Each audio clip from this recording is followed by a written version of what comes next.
Mesdames et messieurs, bienvenue à cette session d'information de 13h15 de la télévision du Burkina. Pour le sommaire, c'est officiel au Burkina, à partir du 1er juin, les femmes enceintes et les enfants de moins de 5 ans n'auront plus à dépenser pour se faire soigner après une phase expérimentale fort concluante. C'est à Guibo que le chef du gouvernement a procédé hier au lancement de cette mesure de gratuité des soins.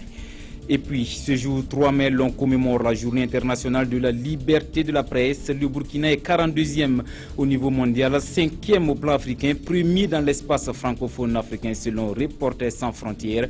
Mais des efforts restent toujours à consentir. Ici au Faso, la journée est commémorée sous le signe de l'accès à l'information et aux libertés fondamentales. C'est votre droit. Mesdames et messieurs, bienvenue au journal. Comme annoncé, après une phase d'expérimentation entamée le 2 avril dans 3 régions, à savoir le centre, le Haut-Bassin et le Sahel, le Premier ministre Paul Kabatiba a procédé hier au lancement officiel de la mesure de gratuité des soins en faveur de la femme enceinte et de l'enfant de moins de 5 ans. Sur mesure qui prend effet sur toute l'étendue du territoire national à partir du 1er juin. Cette mesure va coûter environ 20 milliards de francs CFA. Le point avec Daouda Ouattara et Moumouni Soubega. La mesure de gratuité des soins en faveur de la femme enceinte et de l'enfant de moins de 5 ans officiellement lancée. C'est une réforme voulue par le président du Faso, Roch-Marc Christian Kaboré, dans le cadre de son programme quinquennal pour améliorer la santé des populations. La gratuité des soins en faveur de la femme enceinte et de l'enfant de moins de 5 ans est en vigueur depuis le 2 avril 2016. Et de l'avis des autorités régionales et des bénéficiaires, c'est une mesure qui vient soulager les populations, notamment les plus indigentes. La mise en œuvre va coûter environ 20 milliards de francs CFA. Pour le financement, les bailleurs de fonds ont donné leur quitus et leur chef de file l'a officiellement signifié avec à l'affiche une motion de félicitations. Les régions du centre, des Hauts-Bassins et du Sahel sont ciblées pour cette phase. Les autres régions devront patienter jusqu'au 1er juin, date retenue pour sa généralisation. On reste dans le registre santé pour la lutte contre le paludisme. Il s'est ouvert ce matin à Ouagadougou un atelier de partage des résultats et des bonnes pratiques, question d'améliorer les stratégies. Cet atelier qui réunit les acteurs de la santé, des gouverneurs de région vise également la préparation de la campagne de distribution des moustiquaires imprégnés. Moussa Ouedraogo, Claudine Dimabio Bikaba. Selon le ministre de la Santé Ismaïla Ouedraogo, 46% des motifs de consultation au Burkina sont dus au paludisme, soit 8 millions de cas. Et 48% d'hospitalisations sont aussi liées à cette pathologie, dont 25 cas de décès. C'est dire donc que le paludisme reste et demeure un véritable problème de santé publique, d'où cet atelier de partage des résultats et des bonnes pratiques de la lutte contre cette endémie. Différents districts, je crois, au nombre de 7 ont déjà expérimenté une stratégie qui consiste à faire du traitement saisonnier du paludisme chez l'enfant. Ça, c'est un aspect. Et ils vont ici reproduire les résultats qu'ils ont obtenus. Est-ce qu'en faisant ce traitement systématique-là du paludisme à des périodes bien déterminées de l'année, est-ce que ce traitement-là fait que les enfants sont de moins en moins malades du paludisme? Cette situation interpelle au plus haut niveau le gouvernement qui a pris des mesures pour y faire face. Cette année, en 2016, nous avons aussi une campagne de distribution universelle de moustiquaires imprégnés qui va bientôt avoir lieu. Et c'est l'intérêt, la présence des gouverneurs et l'ensemble des acteurs pour faciliter la mise en œuvre de cette campagne. Cet atelier de 2 jours s'inscrit dans le cadre de la collaboration entre le Programme national de lutte contre le paludisme et Dipaigo qui met en œuvre le projet Improving Malaria Care, un projet financé par l'USAID. Un événement et pas des moindres, comme chaque année, la communauté internationale marque ce 3 mai une halte pour célébrer la liberté de la presse. Et oui, le Burkina peut s'en féliciter. Selon Reporters sans frontières, le pays des hommes intègres est classé 42e au niveau mondial, 5e au plan africain et premier dans l'espace francophone africain en matière de liberté d'expression. Mais des efforts restent toujours à consentir. Au plan national, la journée est commémorée sous le signe de l'accès à l'information l'information et aux libertés fondamentales. L'événement, qui est piloté par le centre de presse Norbert Zongo, fait l'objet d'un panel qui réunit actuellement les professionnels des médias. Nous y reviendrons plus en détail dans nos prochaines éditions. Autre point de l'actualité, le nouveau dispositif de gestion des marchés publics adopté entre 2007 et 2008 a montré ses limites et pour cela, les acteurs intervenant dans le domaine sont à l'école du PNUD, le programme des Nations Unies pour le développement, dans le but d'accélérer la mise en œuvre des projets et programmes de développement au Burkina. Plus de précisions avec Kwale Nebié et Yolande Lompo. Nous ne pouvons plus continuer à gérer les dossiers de développement comme nous l'avons fait jusqu'à présent. Ces mots sont de Madame le ministre de l'Économie, des Finances et du Développement à l'occasion de l'ouverture de la rencontre sur l'accélération de la mise en œuvre des programmes et projets de développement avec le PNUD qui s'engage à réduire de 2 mois le système de gestion des marchés publics. Nous sommes arrivés à un moment où, en comptant effectivement la durée dans la passation des marchés, nous atteignons quelque chose comme 142 jours depuis le lancement du dossier d'appel d'offres jusqu'à la signature du contrat. Vous imaginez alors que cela n'était pas acceptable. Estimant que le dispositif de gestion des marchés publics adopté en 2007 et 2008 a atteint ses limites, la communauté des intervenants du domaine est à l'école du programme des Nations Unies pour le développement PNUD. Celui-là même qui vient d'être consacré pour la 2e fois le 13 avril 2016, organisation la plus transparente parmi les partenaires au développement et les donneurs d'aide. Nous allons, en plus des pratiques ailleurs, nous baser aussi sur notre propre expérience qui a été évaluée en utilisant des outils et des métriques d'évaluation qui sont avérées avec des benchmarks qui sont internationaux. Ensemble, ils vont au cours de ces 48 heures diagnostiquer sans complaisance ce système et les résultats qui en sortiront seront soumis en Conseil des ministres. De la décentralisation, on en parle. L'Association pour le développement des villages rattachés à la commune de Bobo-Dioulasso sensibilise les habitants des 36 villages sur le processus. Elle a initié une journée porte ouverte sur les potentialités agricoles et artisanales des villages rattachés à la commune de Bobo. Une journée qui a donc servi de cadre pour une conférence en vue de l'appropriation du processus de la décentralisation par les acteurs du monde rural. C'était un reportage de Lamine Karantao et Siriki Milogo avec la complicité de Ali Traoré. Des potentialités agricoles et artisanales, la région des Hauts-Bassins en dispose, reste à les exploiter. Ici à la maison des jeunes de Bobo-Dioulasso, une conférence sur la mise en valeur des potentialités portée par l'appropriation de la décentralisation des villages rattachés à la commune de Bobo-Dioulasso est livrée. Les aider à comprendre ce que c'est que la décentralisation et ce que ça implique. Cette initiative est de l'ADVRCB, l'Association pour le développement des 36 villages rattachés à la commune de Bobo-Dioulasso. Une interpellation de ces villages dans un contexte de décentralisation. En organisant cette conférence, c'est pour amener les villages rattachés à prendre conscience qu'avec le processus de la décentralisation, que les villages doivent prendre en main leur destin. Une initiative dans le monde rural, dans le Haut-Bassin, dans la région des Hauts-Bassins, qui regroupe 36 villages, est une initiative très importante à nos yeux.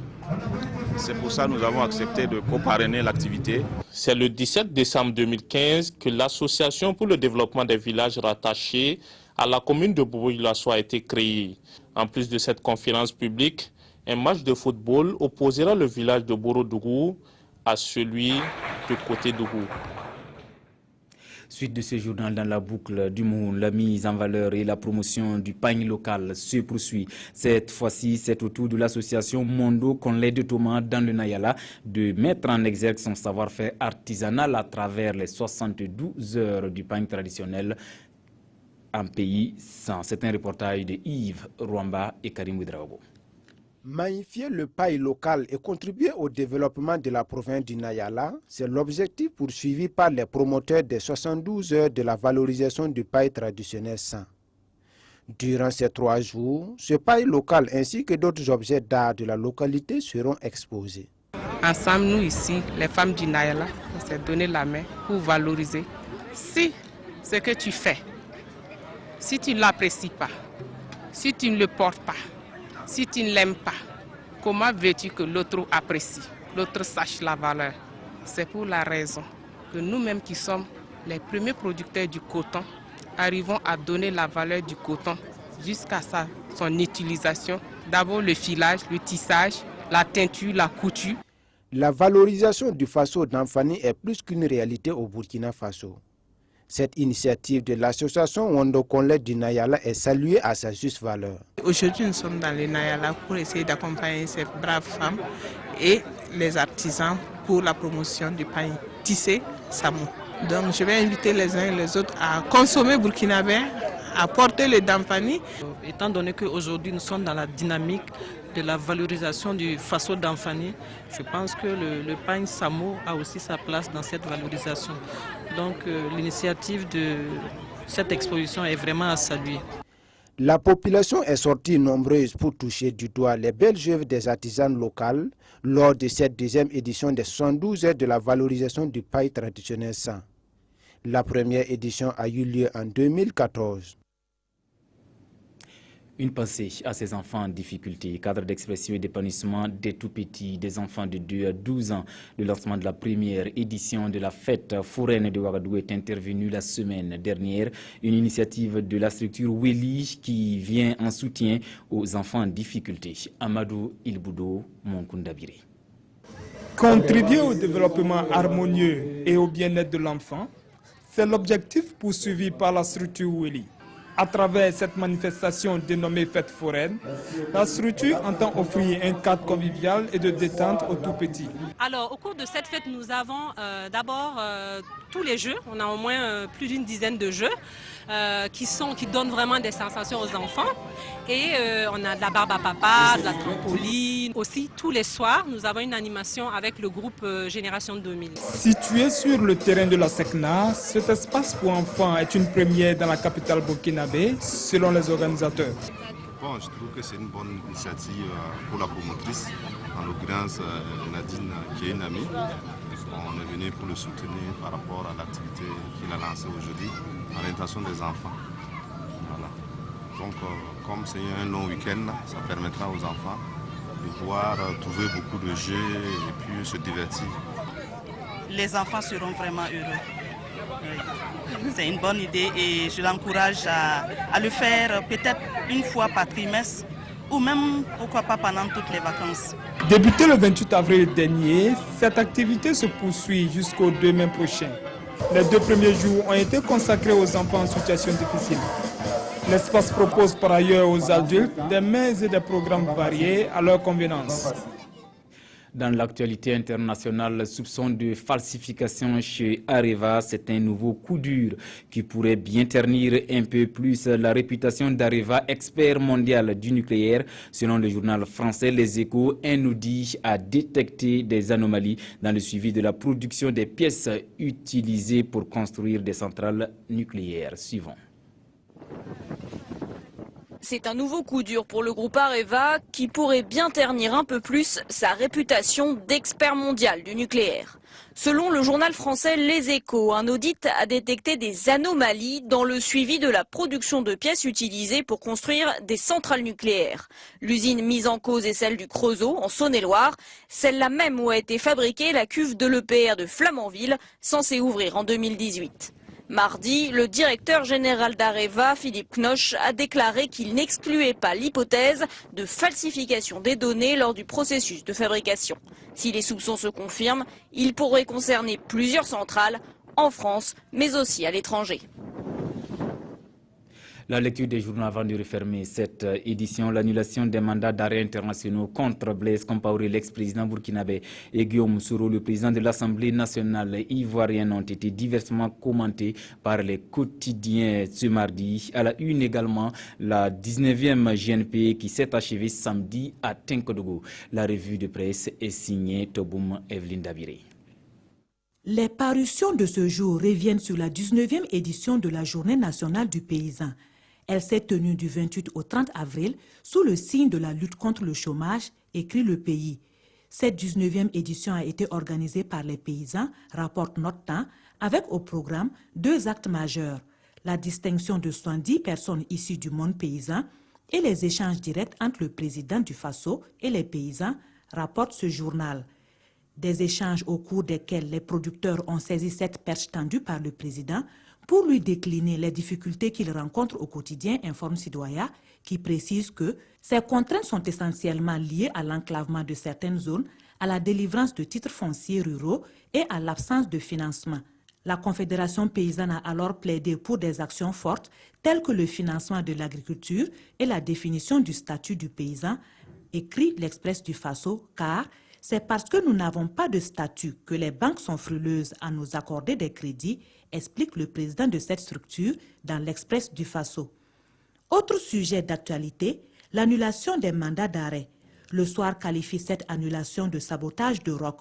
Mais, précise le procureur général dans l'Observateur Palga, l'annulation des mandats ne veut pas dire que c'est fini. Les juges peuvent reprendre et corriger les actes en suivant les procédures pour les rendre valides. Ce sont des lacunes qui peuvent être reprises, même dès demain, si les juges le veulent, explique le procureur général. Le président Roch-Marc Christian Kaboré, interrogé sur la question dans Aujourd'hui au Faso, invite à la sérénité. Pour lui, il n'y a pas de raison à avoir peur, car les choses vont rentrer dans l'ordre. Affaire à suivre donc, conclut l'Observateur Palga. Mesdames et messieurs, ainsi s'achève cette édition de l'actualité. Merci pour votre fidélité. Je vous retrouve demain à 13h.